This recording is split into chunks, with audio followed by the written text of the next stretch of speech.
Canal del Congreso, el canal de la Unión, presenta. La opresión es cómplice del opresor. De participación en el PIB mundial.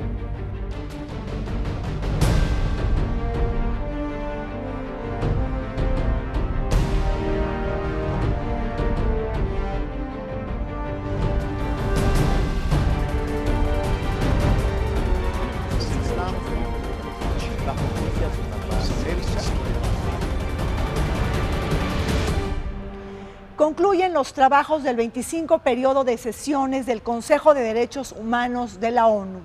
Una oportunidad para que Vértice Internacional se pregunte sobre su trabajo, su importancia, el mecanismo del examen periódico universal y las tareas que México enfrentará porque somos miembros de este Consejo hasta el 2016.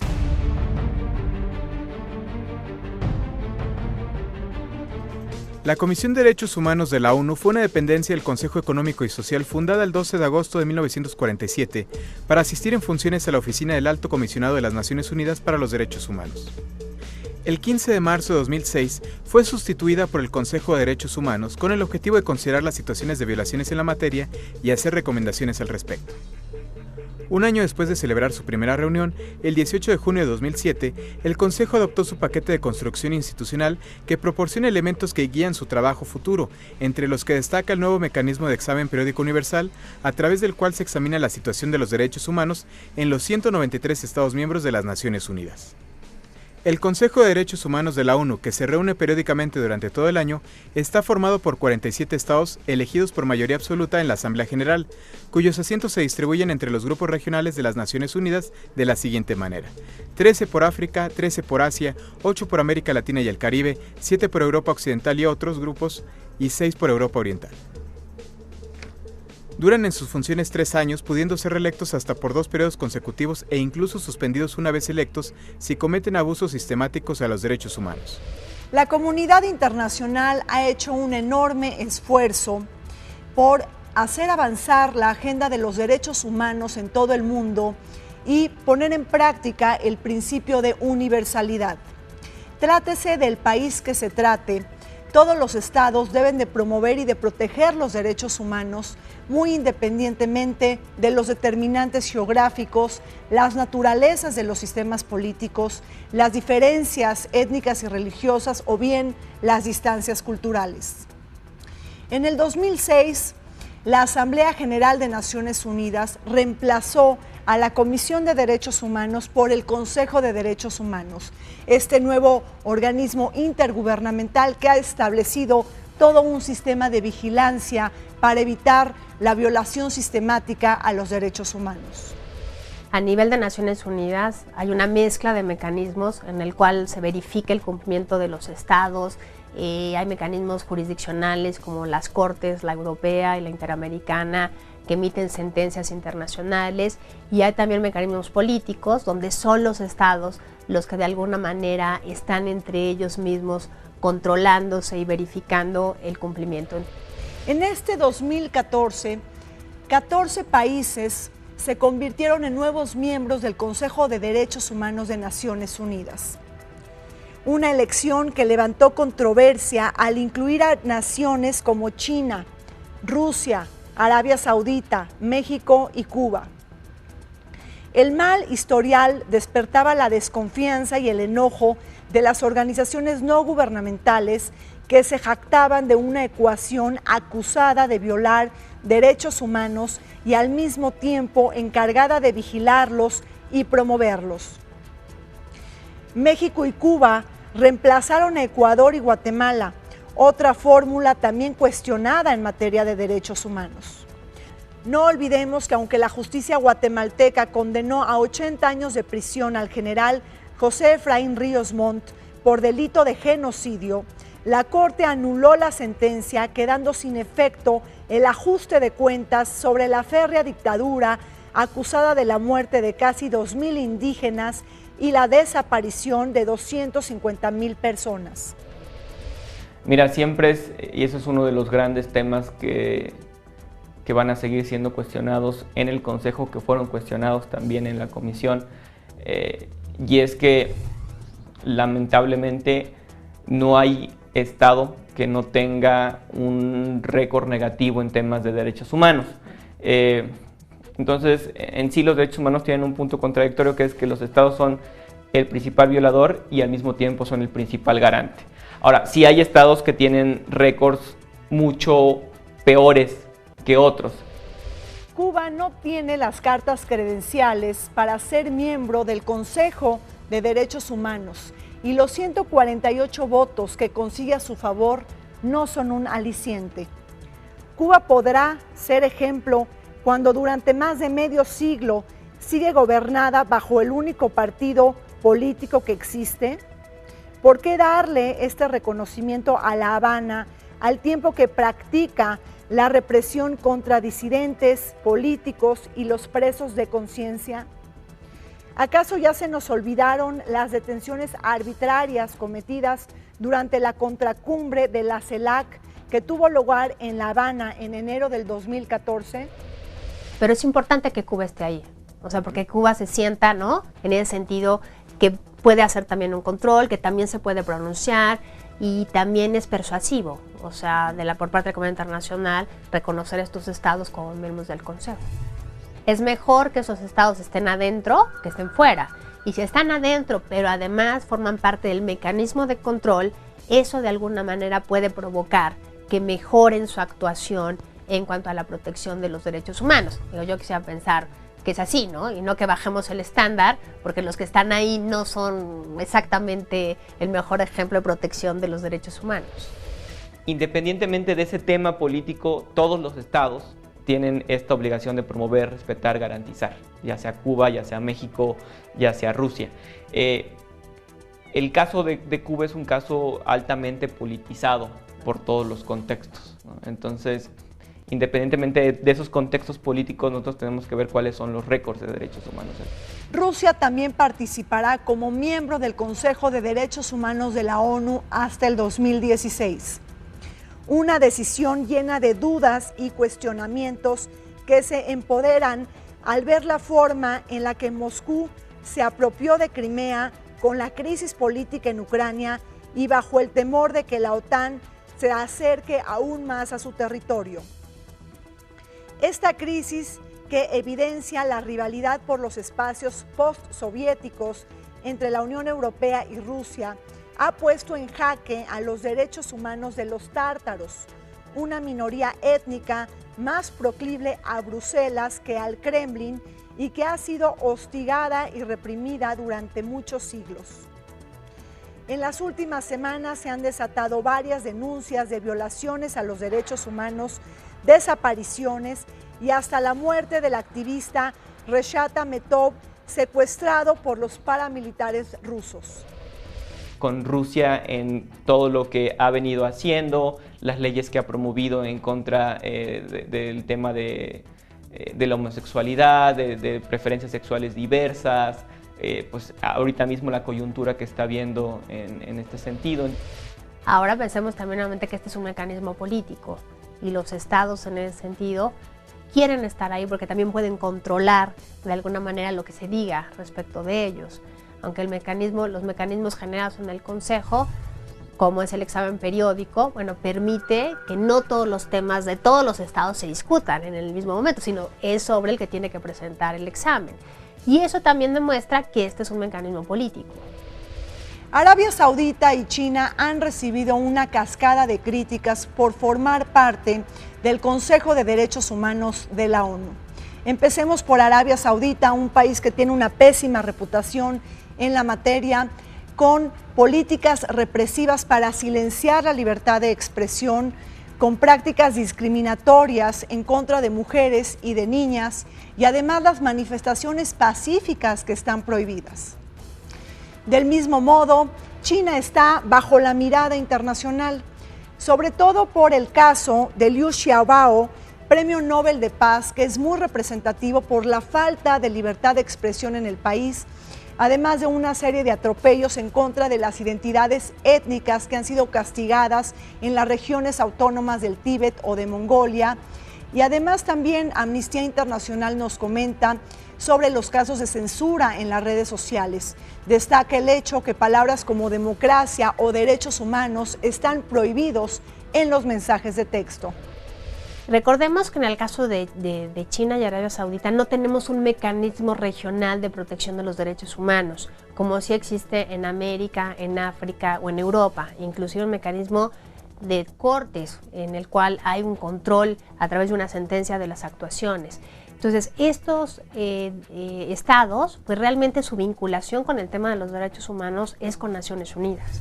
Entonces, yo creo que por eso es importante que estén presentes en estos mecanismos. Lo que habría que vigilar, yo creo, es no bajar el estándar, ¿no? O sea, no pensar que porque está en China, porque está en Rusia, porque está en estos países donde podemos decir que hay violaciones graves a los derechos humanos o muy claras, bajemos el estándar de protección. Durante el 25 periodo de sesiones del Consejo de Derechos Humanos de Naciones Unidas, se votaron diversas resoluciones. Estas resoluciones de alguna manera nos reflejan las grandes preocupaciones en torno a los derechos humanos. Por ejemplo, las voces de alarma se cifran en los casos de Siria, de Irán, de la República Centroafricana, de Palestina o bien de Corea del Norte. Este último país que ha sido acusado de cometer una serie de atrocidades y atropellos en contra de los disidentes políticos. Explícanos un poquito la relación del Consejo de Derechos Humanos de Naciones Unidas con la Corte Penal Internacional. Mira, digamos, la Corte Penal Internacional y la Corte Internacional de Justicia son órganos independientes, son órganos que forman parte también de este sistema y son órganos que no están o no deberían de estar ligados a estos órganos en el sentido de tener independencia política. Es decir, son órganos técnicos y órganos autónomos. Entonces, las relaciones que pueden retomar algunos de los temas que se planteen ahí para ver si existen algunos casos que son en donde puedan haber investigaciones y pueda haber persecuciones por parte de los delitos que se contemplan en el Estatuto de Roma de la Corte Penal Internacional. La guerra civil en Siria no cesa y su historial negro que se desarrolla en materia de derechos humanos preocupa a propios y extraños. Este conflicto convertido en un callejón sin salida en el que están involucradas potencias globales y regionales a propósito de controlar mayores esferas de influencia y poder, han enterrado la agenda de los derechos humanos. Las fuerzas gubernamentales y antigobierno cometen asesinatos, torturas, violaciones sexuales, toma de rehenes y reclutan a niños soldado. Según el informe de la Comisión Internacional Independiente sobre Siria, el número de sirios desaparecidos en Alepo, Homs y Damasco es incalculable y las promesas hechas por los donantes en la Conferencia Internacional de Kuwait no se han cumplido.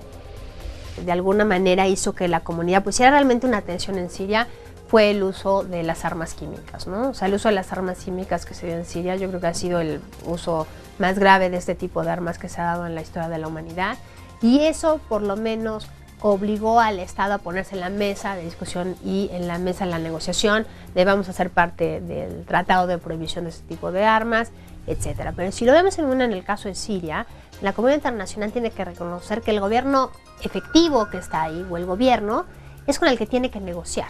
Entonces aquí es como me tengo que sentar a negociar con el enemigo, me tengo que sentar con el violador de derechos humanos. Y si ese me cierra la puerta, no hay mucho que hacer. El posicionamiento del Consejo de Derechos Humanos es un posicionamiento netamente político. Y eso lo que implica es que uno no tiene fuerza vinculante, pero sí tiene fuerza de legitimación.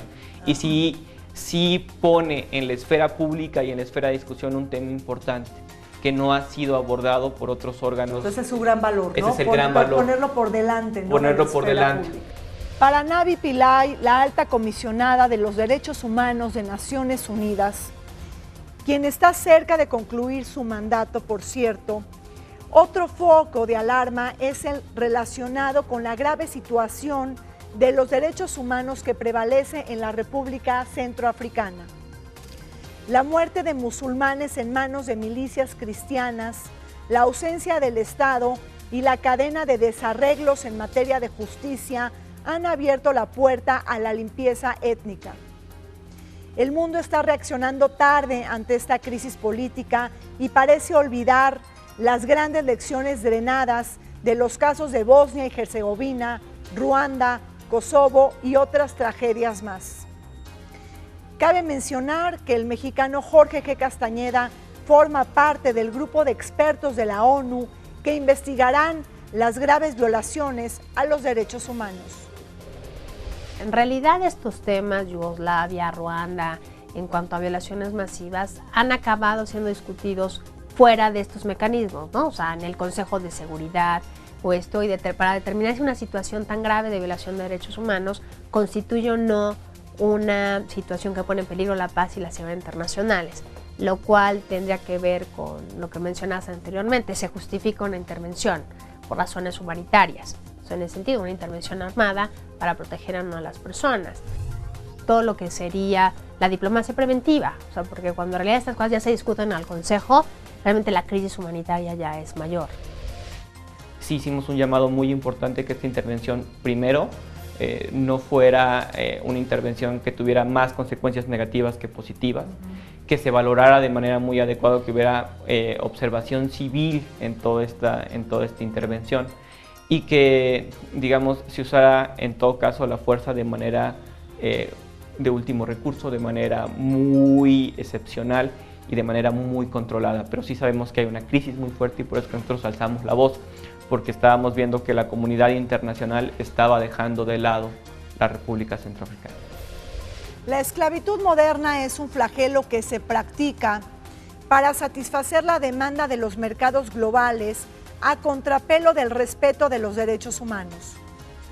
Detrás del aspecto de cualquier país rico o pobre se esconde el comercio de vidas humanas que se ejerce en ciudades, poblados, fábricas, granjas y hogares. Según el Índice Global de Esclavitud, se calcula que 29.8 millones de personas viven como esclavos y que bajo esta condición hoy se supera a la cantidad total de personas que se llevaron a África y a América en el vasto comercio transatlántico de esclavos entre los siglos XVII y XIX. Esta actividad, que rivaliza con el tráfico de armas y de drogas, ha alcanzado ganancias estratosféricas. Tan solo el trabajo forzado ronda cerca de los 23,000 millones de dólares anuales.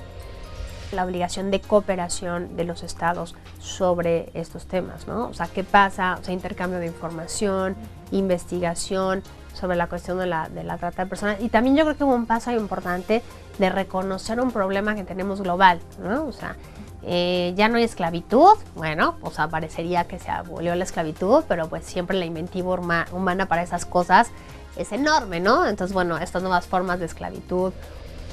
¿Qué está haciendo la comunidad internacional para detener la violación sistemática de los derechos humanos, los genocidios y los crímenes de lesa humanidad? Habría que pensar que en años recientes justamente se acordó que los estados tenían la responsabilidad de proteger, un principio que no necesariamente cuenta con el beneplácito de todos los países de la comunidad internacional. Algunos grupos de naciones piensan que este principio se ha fabricado para robustecer la hegemonía de los países occidentales y violentar la soberanía de los países. Y aquí me parece que la pregunta es clave. Los estados tienen la soberanía incondicional sobre sus asuntos internos, aun cuando se cometen los peores atropellos, o bien la comunidad internacional tiene el derecho de intervenir un país con fines humanitarios.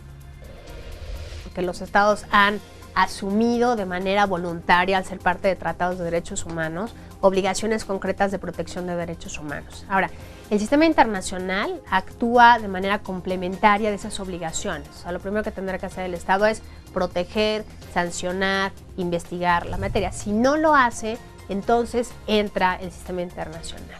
Ahora, estos sistemas, como el caso del Consejo de Derechos Humanos, que son mecanismos políticos de control, lo que buscan hacer es verificar efectivamente si los estados están cumpliendo o no con esas obligaciones. Identificar los puntos rojos, ¿no? Sobre todo donde llaman la atención. México resultó electo por tercera ocasión como miembro del Consejo de Derechos Humanos de la ONU. un atributo que nos otorga la enorme responsabilidad de vigilar la observancia de los derechos humanos en todo el mundo, pero al mismo tiempo ser un país vigilado, señalado y también criticado. La selección de México en el Consejo de Derechos Humanos debe de leerse como un llamado para que nuestro país cumpla con sus obligaciones en materia de derechos humanos y pueda solventar la agenda de asuntos pendientes. Difícilmente podrá interpretarse como un reconocimiento cuando sabemos que la comunidad internacional y la sociedad civil organizada nos apuntan con el dedo. México refleja una cosa por un lado, la política exterior, ¿no? Porque al final uno se propone como candidato para estar dentro de este consejo, ¿no? O sea, hay como todo manejo de la política exterior al respecto. Si recordamos, por ejemplo, con la reforma constitucional en materia de derechos humanos, pues se estableció también como un principio de política exterior la protección de los derechos humanos. Yo creo que esa cuestión también refleja la política exterior. Ahí lo que tendríamos que ver es si la política exterior y la política interna en materia de derechos humanos pues realmente van de la mano o se están haciendo esfuerzos conjuntos, bueno, para que vayamos encaminados en la misma manera, ¿no? México ha demostrado avances importantes en materia de legislación para favorecer la protección de los derechos humanos. Tal es el caso de las reformas constitucionales del 2008 en materia de justicia penal, las del 2011 que establecieron como principio de política exterior el respeto, la protección y la promoción de los derechos humanos, y la reforma en materia migratoria. Precisamente parte de los argumentos utilizados por México durante el examen periódico universal que el Consejo de Derechos Humanos de la ONU nos aplicó en este 25 periodo de sesiones. Este proceso único dirigido por los estados se ha convertido en una herramienta clave, pues otorga la oportunidad de que los países demuestren las acciones tomadas a favor de los derechos humanos, pero a su vez presiona para que se cumplan las obligaciones y se actúe en consecuencia. Y sobre todo ahorita en marzo, pues tuvimos este mecanismo del examen periódico universal. ¿Cómo nos fue? ¿Cómo fuimos evaluados? Mira, se le hicieron a México 176 recomendaciones en términos de derechos humanos, lo cual te indica en términos netamente cuantitativos que fueron un número alto de recomendaciones. Mucho más que hace 3 años, fue mayor, ¿no? que el número de hace 3 años. 2, nos preocupa que muchas de las recomendaciones que se hicieron recayeron sobre los mismos temas que se habían hecho hace 4 años. Entonces, sí, en el 2009. Sí, en el 2009, exactamente. Entonces tienes recomendaciones sobre protección de personas defensoras de derechos humanos y periodistas, tienes recomendaciones sobre migración, tienes recomendaciones nuevamente sobre arraigo, tienes recomendaciones nuevamente sobre debido proceso, sobre derechos de los pueblos indígenas, tienes recomendaciones sobre temas que históricamente México ha tenido un actuar no necesariamente eficaz.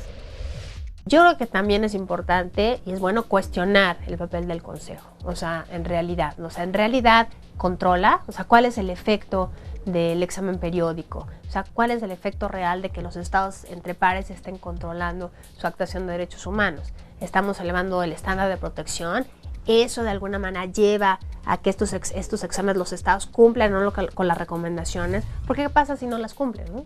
O sea, ¿qué pasa en el caso? ¿Cuál es la consecuencia pues, de que México diga, pues no puedo cumplir con la cuestión del arraigo, o sea, porque tengo una decisión y hay una justificación y no lo voy a quitar? O sea, ¿cuál es la consecuencia en ese sentido? Tenemos una reforma constitucional en materia de derechos humanos muy intensa, muy interesante, pero una realidad de la protección de derechos humanos que dista mucho de ser lo que debería, ¿no? En la ronda de evaluación en marzo del 2014, las críticas se vertieron en contra del Estado mexicano. Con alrededor de 180 recomendaciones, casi el doble en comparación con las emitidas en 2009, México lo sentaron en el banquillo de los acusados. Los focos rojos se situaron en los abusos de las Fuerzas Armadas, las agresiones a los migrantes, las muertes de periodistas y los malos tratos a las mujeres.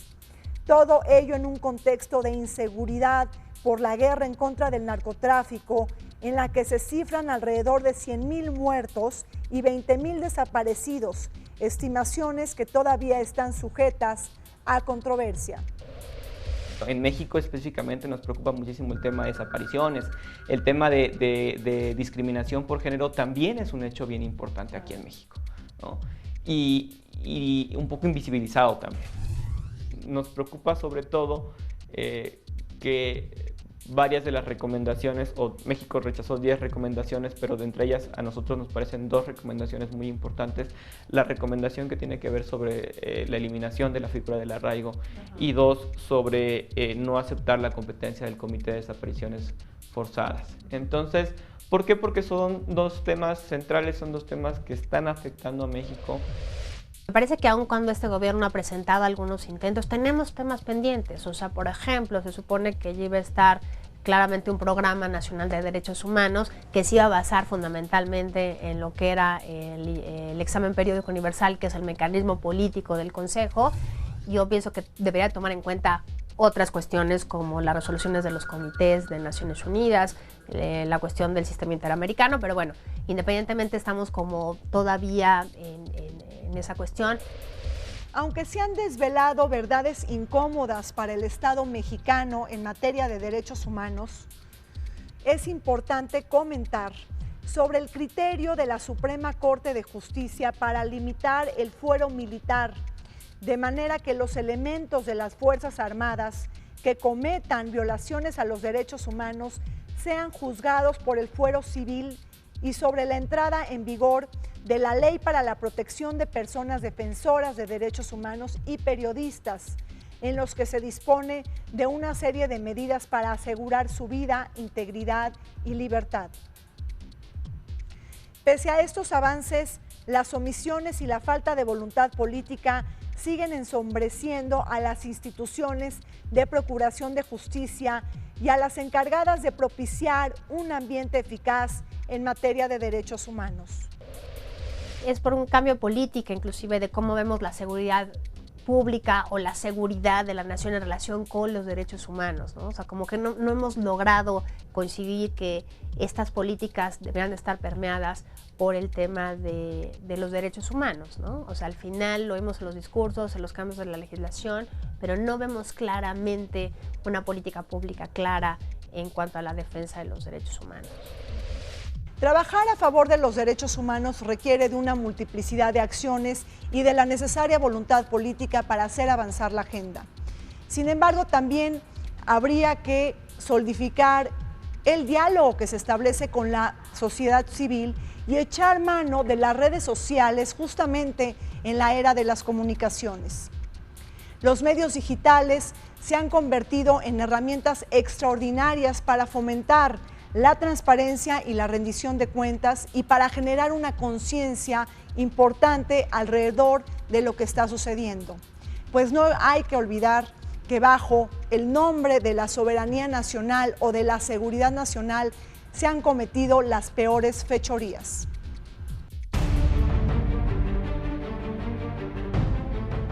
Se nos acaba el tiempo en Vértice Temático. Soy Rina Musali y los dejamos con la programación del canal del Congreso.